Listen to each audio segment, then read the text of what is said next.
Hello, everyone, and welcome to the stephenkingcast, one man's musings on the works of Stephen King. Each week I'll review one entry in the bibliography of Stephen King in the chronological order of publication, and what I'm doing this week, I am continuing my examination of the short story collections from Stephen King. As you know, during my initial mission of the Stephen King cast, like I said, it's the chronological order of publication. I did technically review all the short story collections. I just didn't necessarily review all the short stories within each of the collections. So what I've been doing over the last few weeks is heading back and correcting that and getting around to all the short stories I did not do the first time around, which brings us to today, just after sunset. My second go around. So as I've been doing over the last couple of weeks, I've been kind of just moving away from the emails and the iTunes right now, just to get some shorter episodes that are straight to the point, with the Wikipedia summaries and my reviews and my thoughts. So again, I'm going to just move past the emails for right now and the iTunes reviews. I'm going to get straight to the meat and potatoes of the short stories themselves. With that said, this does not mean that I'm not going to read emails again on the air. I just want to get to this. So if you do have any thoughts, please write to stephenkingcast@yahoo.com. And if you have any time, please leave an iTunes review, because that would really help me out. So back to just after sunset. Up first, we have Willa. So from Wikipedia. A man finds himself in a train station after an apparent wreck with a few of the other passengers. Unable to locate his fiancée, Willa, he decides to set out to a nearby town where he knows she would go to find her. The others try to convince him that not only is the train going to arrive any minute to pick them up, going to the town is dangerous, as the almost 3-mile hike goes straight through the deserted terrain that is inhabited by dangerous wolves. Ignoring their advice, he heads into town and has a close encounter with one of the wolves on the way. Noticing some lights and music at a nearby honky-tonk, he decides to investigate and finds Willa sitting all alone in a corner booth. As he tries to convince her to come back to the station with him, he realizes what they've both known all along, that he and Willa, along with the rest of the passengers at the train station, are actually ghosts, dead from a train wreck that happened nearly 20 years before. When they return to the station, he sees a poster saying that the station will be demolished, a poster that the other ghosts are unable to see because of their disbelief. He and Willa leave the station for good, pondering what will happen to the ghosts during demolition. So the review, the twist of the story reveals itself organically and steadily. First, there's the sense of having been stranded for quite some time. The characters seem to know each other very well, too well for a recent derailment. So when it's revealed that they're ghosts, it's the perfect explanation for the familiarity.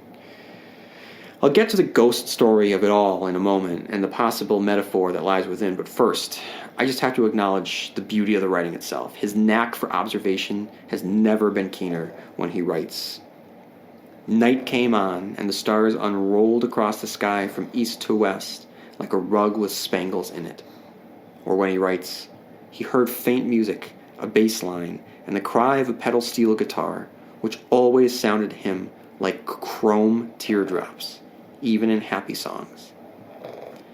King leads you to believe that you're getting a ghost story about a man and a woman in a strange relationship. She's about to leave him. He has to find her. But instead, King flips it. When he finds her, we realize that the conflict isn't about their relationship, but accepting their very existence. It's a wonderful ghost story, and it's brilliant by having it begin in a train depot. Just as they're caught in an in-between existence, they're physically set in a place of waiting. The story wraps up with our lovers choosing life, dancing and music, over waiting and ruin, and what becomes an origin story for the types of ghost stories you hear about in your local area. David hushed. He put his face in her hair and let the music take him. He thought they would stay here now, and that from time to time people would see them. 26 might even get a reputation for being haunted, but probably not. People didn't think of ghosts much while they were drinking, unless they were drinking alone. Sometimes when they were closing up, the bartender and the last waitress, the one with the most seniority, the one responsible for splitting the tips, might have an uneasy sense of being watched. Sometimes they'd hear music even after the music had stopped, or catch movement in the mirror next to the dance floor, or one in the lounge, usually just from the tail of the eye. David thought they could have finished up in better places, but on the whole, 26 wasn't bad. Until closing, there were people, and there would always be music. So we have a couple Stephen Kingisms. The Unlucky Traveling Couple, and then Wolves. Wolves, also actually going back to the Unlucky Traveling Couple, we see this again and again. We've seen this in Children of the Corn. They've got a hell of a band. That feeling you get, and I just reviewed it last week, but I can't think of the title. The feeling you get, you can only say in French, something like that. If you are a traveling couple, chances are something bad's going to happen to you. Then we have Wolves. Wolves we have seen before in The Stand and The Talisman and Wolves of the Kala. So this is a really good story. I'm really glad to have revisited this. I didn't remember it the way that I thought that I had remembered it when I first read it. So going back and rereading it and seeing it for what it truly is, I really, really enjoyed it. And I know that it is, they're making a Willa movie. They launched an Indiegogo campaign to make Willa a short film. So I'm very excited to see how Willa turns out. So all you have to do, you can follow them on Twitter. Just look at Willa a short film, or you can go to Indiegogo.com and type in Willa, and it will come up. So I'm very excited to see what the creators of this movie are able to do with this film, because I think that it could be a nice, fun, sad, happy little experience. And I think that in a world in which we're living in which a ghost story has come out, I think that there's room for these types of stories. Then we have Harvey's Dream from Wikipedia.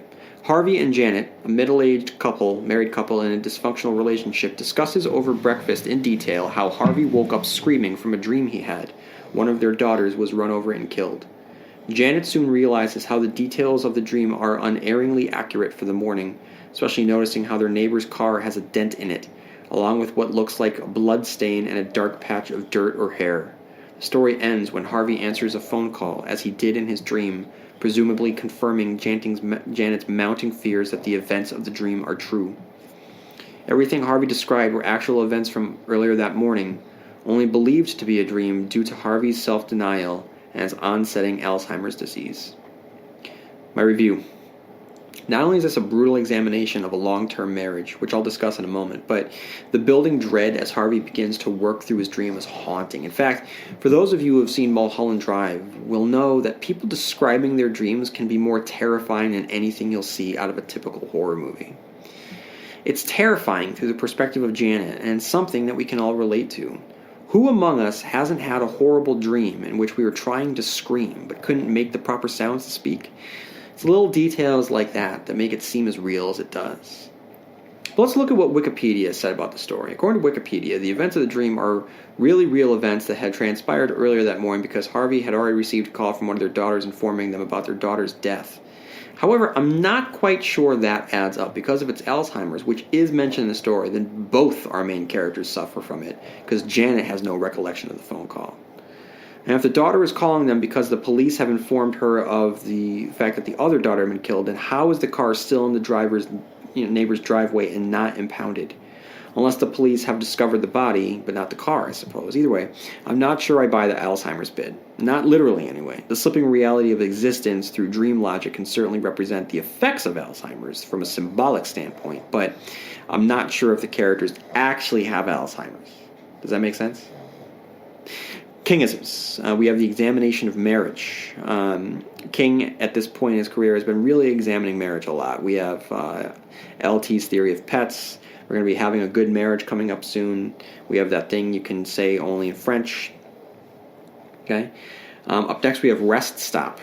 Author John Dykstra, who writes under the pen name of Rick Hardin, has had too much beer to drink at his mystery writers group meeting and desperately needs to find a rest stop on his return from Jacksonville to Sarasota. There's only one other car at the rest stop, and he hears its occupants in the ladies' bathroom. There's a woman and a man's voice he hears coming from the bathroom, and clearly the sounds of domestic abuse. John Dykstra is too timid and frightened to act, yet he assumes the mentality of his alter ego, Hardin, and attacks the man with a tire iron. Calling the police and ordering the woman to leave the scene of the car, much to her protest, Hardin smashes the man's glasses to ensure he doesn't follow him on the road in retaliation.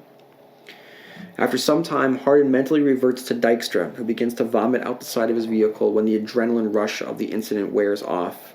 He stops at a gas station and thoroughly searches to make sure the man has not followed him. Upon returning home, Dykstra locks his doors and activates his burglar alarm system. Review. You would think that after countless stories about writers, King would have run out of things to say about the subject, but even though his tale doesn't exactly set the world on fire, it's a nice little niche of a story that tells a very specific perspective. As I'll state in the Kingisms, this dives into the trope of not just King writing about writers, but writing about the duality of the writer's life from real life, as seen in The Dark Half, Secret Window, Secret Garden, Omni's Last Case. Here, our main character channels his bad boy pen name to dole out some pulpy, hard-boiled justice on a domestic abuser. The story never outstays its welcome. King knows how to wrap it up before it starts to get stale. And even though our main character is never in any danger, there's always uncertainty regarding the resolution. All in all, it's an interesting little tale. Like I said, King has tackled the concept of writer either losing himself in his work or having his identity get lost in the work before, but without the trappings of the supernatural, we get a relatable, what would you do if you were in this situation scenario. Stephen Kingisms. Of course, as I've mentioned this, the author. We see the author a lot in the works of Stephen King. And as I said, the dual identity, which we have seen in Secret Window, Secret Garden, Omni's Last Case, The Dark Half. Looking for an escape?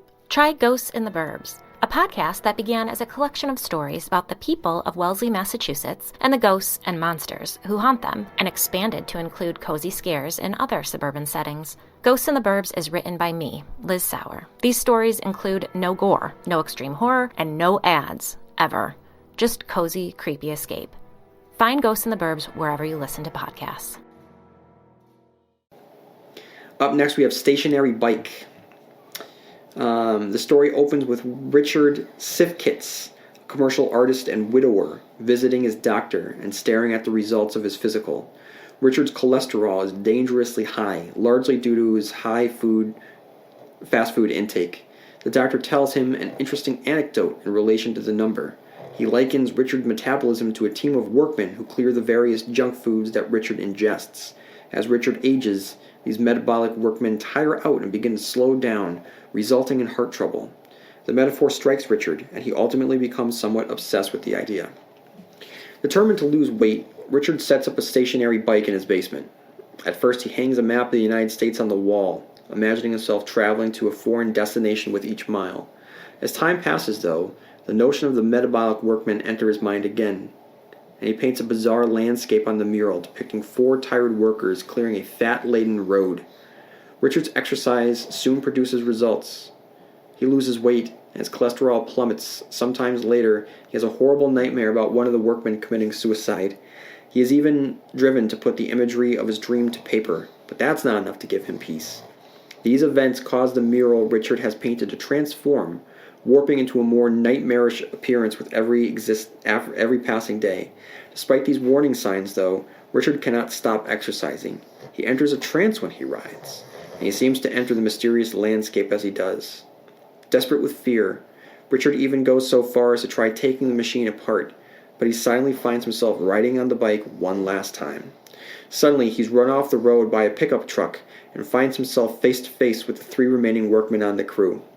They pass from the alternate reality of the road to Richard's world, where they deftly disassemble the stationary bike, then return to speak to him.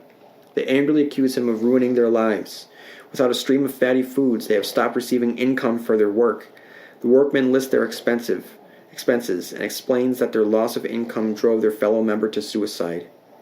Richard realizes that the men are conglomerations of people he has met before in his life and tries to tell them that they are nothing but figments of fantasy. But they are not fazed, one iota. Still unnerved by the strange experience, Richard agrees to relax his diet. On impulse, he makes one request. He wants the cap that the workmen wear, blood red with the word lipid written on it. Before departing, the workmen admonish him to take care of himself, but not too much. As he steps back into reality, he begins to wonder when he will convince himself that the strange experience was all a dream. The story jumps forward a few weeks later. Richard has forgotten much of the experience, but it's affected him. For instance, he still mostly eats healthy foods, but allows himself a few indulgences, like apple pie a la mode, and obviously no longer rides the bike. When his mail comes one afternoon, he sees a package, which contains a baseball cap just like the one worn by the workers. He smiles as he dons the cap and prepares to go to work painting. My review. Guys, I love when King gets weird, and this is definitely one of those times. And like King's best, the fantastical elements of the story are prompted by something relatable and commonplace. A St. Bernard, a person coughing, a missing item around the house, a flock of sparrows outside your window, an inability to sleep, a truck speeding down the road too fast, a boy's first car, the new shop opening down the street, an eclipse, a cell phone, mist rolling off a lake, a raft in the middle of a lake. And here, a stationary bike. We've all seen them, we've all used one, and leave it to King, while using one, to conjure up this bananas story. And even though it's bonkers fun, it's also observant in all the best ways that King can find the truth in the situation. In this case, it's about exercising and the purpose of it. For anyone that's ever exercised, you'll know that without purpose, it's difficult to continue working out because working out for the sake of working out is pointless. He focuses on that here. Riding the bike became less boring immediately, but after 2 or 3 sessions, he realized that he still wasn't done, because what was he doing was still only exercise. He needed to put in the red sky for one thing, but that was easy, nothing but slop work. He wanted to add more detail to both shoulders of the road up front, and some litter as well, but those things were also easy and fun. The real problem had nothing to do with the picture at all, with either picture. The problem was that he had no goal, that he always bugged himself about exercise that existed for nothing more than its own sake. That kind of workout might tone you up and improve your health, but it was essentially meaningless while it was going on, existential even. That kind of workout was only about the next thing. For instance, some pretty lady from some magazine's art department coming up to you at a party and asking you if you'd lost weight. That wasn't even close to real motivation. He wasn't vain enough or horny enough for such possibilities to keep him going over the long haul. He'd eventually get bored and lapse into his old Krispy Kreme ways. No, he had to decide where the road was and where it was going. Then he could pretend to ride there.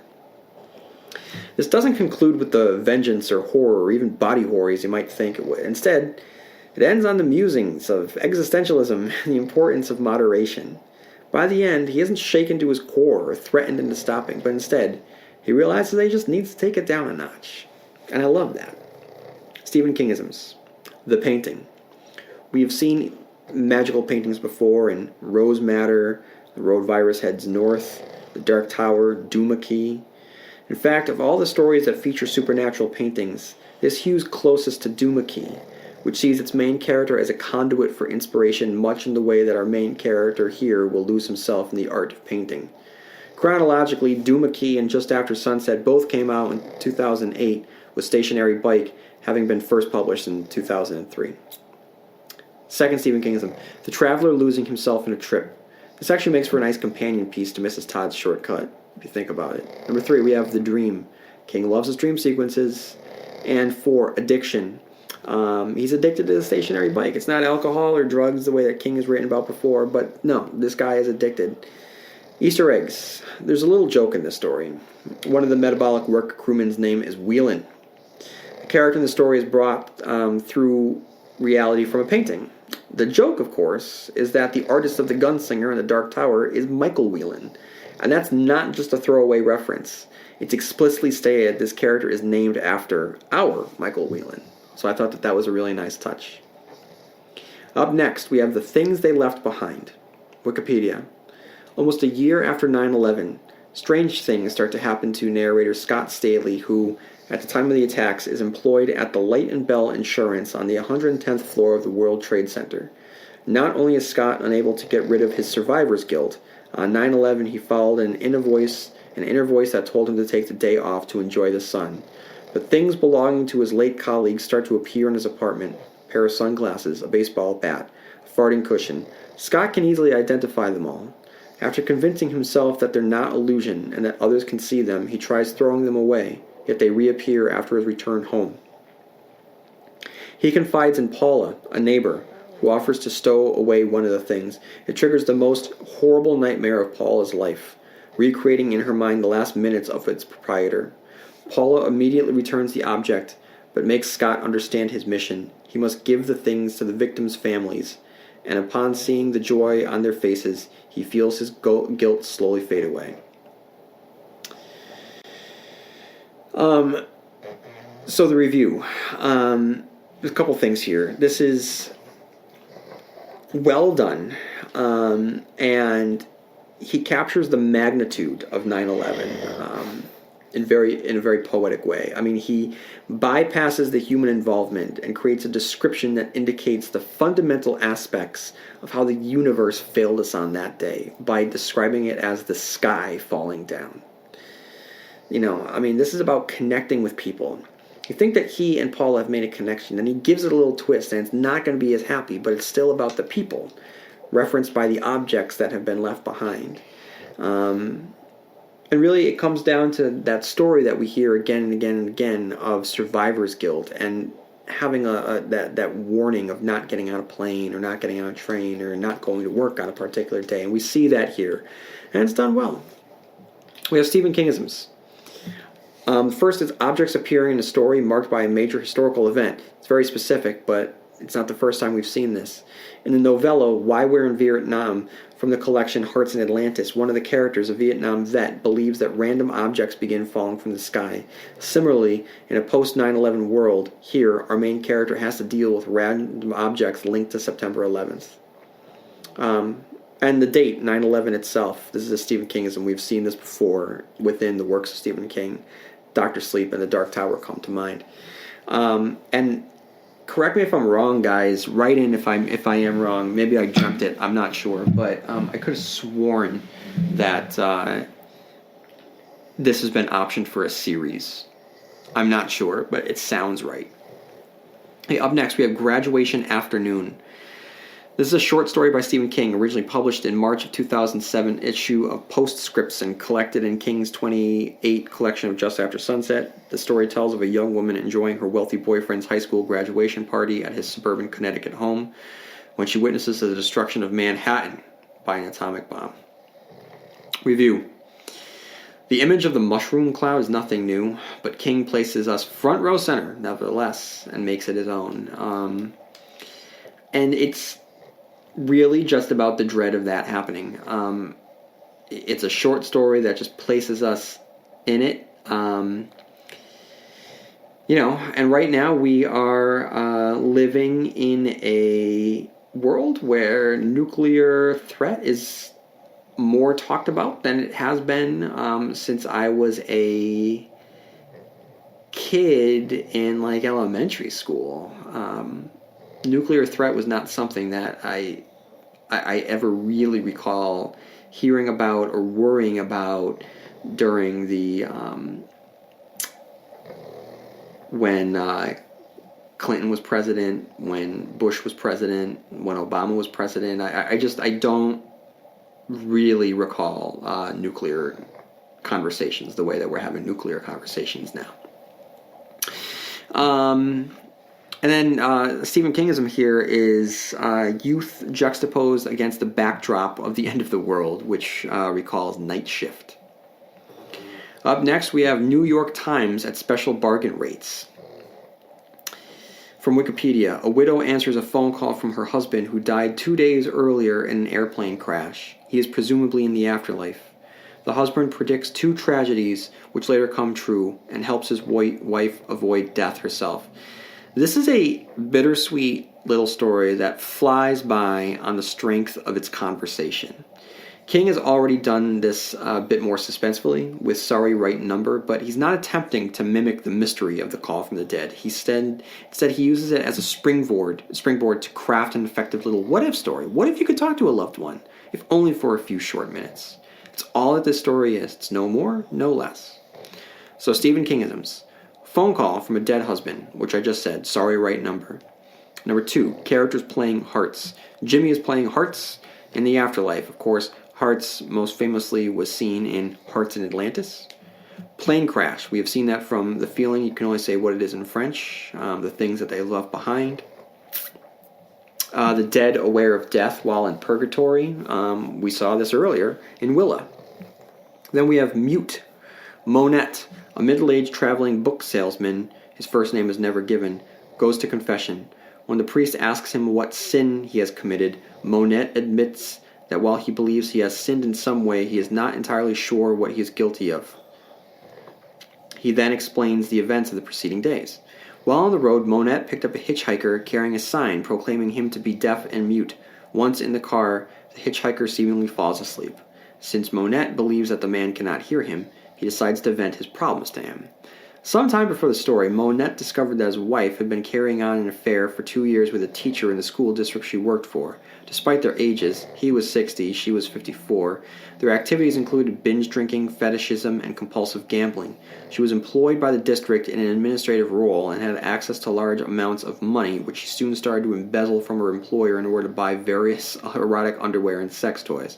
As her debt grew, she and her lover hoped to pay the money back by winning the lottery, only to embezzle more than $100,000 without earning any to replace it. She revealed all this to Monette, and to his disbelief tried to blame him for it, claiming his lack of interest drove her to it. Continuing to speak to the apparently sleeping hitchhiker, Monette expressed his anger at her irresponsibility and ill concern as to how the debt would ultimately affect their college student daughter, who is unaware of her mother's sordid antics. Stopping at a rest stop, Monette went to the bathroom. When he returned, the hitchhiker was gone, having taken nothing of value, save for Monette's medallion of St. Christopher's. Monette thought nothing of this until 2 days later when the police called him to inform him that his wife and her lover had been beaten to death in a motel room. The priest, horrified and intrigued by the story, asks about the aftermath. Monette relates how he believed the hitchhiker was in fact not deaf and heard the whole story. Monette had mentioned the name of the motel that his wife and her lover were living at, which would have made finding them a simple matter. He also presumably determined Monette's address by looking at the registration in the car, since Monette later found his medallion lying on his desk with a note, presumably from the hitchhiker, thanking him for the ride. Monette truthfully denies having intentionally set the hitchhiker up to kill his wife, but admits he is relieved about her death. He has an alibi, and his wife's life insurance will be sufficient to repay the money she embezzled. The priest admonishes Monette for his relief and tells him to do 10 Our Fathers and Hail Marys. Before leaving, Monette asks about the possibility of God putting the hitchhiker in the car. The priest's first impulse is to say yes, but he outwardly admonishes Monette for blasphemy and adds 10 Our Fathers to his atonement. He then asks Monette if he genuinely wants the killer to be caught. Monette insists that he does, but is perhaps not entirely sure. On his way home, he adds a few extra Our Fathers and Hail Marys. My review. This beginning is a wonderful hook. We've all seen that scene before, of the man in the confessional booth with the famous words, "Forgive me, Father, for I have sinned." The twist here, which propels the plot and the reader's interest, is the clever exchange between Monette and the priest. "Father, I may have committed a terrible sin." Now the priest went silent for a while. Mute, Monette thought. There was a white word if there ever was one. Type it on a file card and it ought to disappear. When the priest on the other side of the screen spoke again, his voice was still, but more grave. Still friendly, but more grave. "What's your sin, my son?" And Monette said, "I don't know. You'll have to tell me." Now that's how you start a story. The story itself is a well-told, weird little romp driven by the main character's telling of it. And, this is one of those things where the specificity just really adds to it. I mean, the administrative embezzlement of this woman and her affair and the gambling with a hitchhiker involved, all of it wrapped up in a tone of slight humor with true, tragedy is just a showing a master at work. And then we have Stephen Kingisms. Hitchhikers.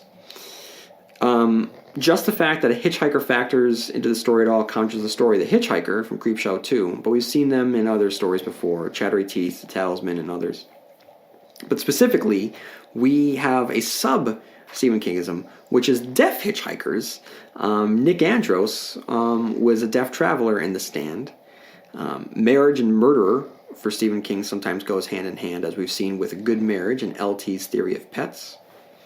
In terms of Easter eggs, dairy is mentioned.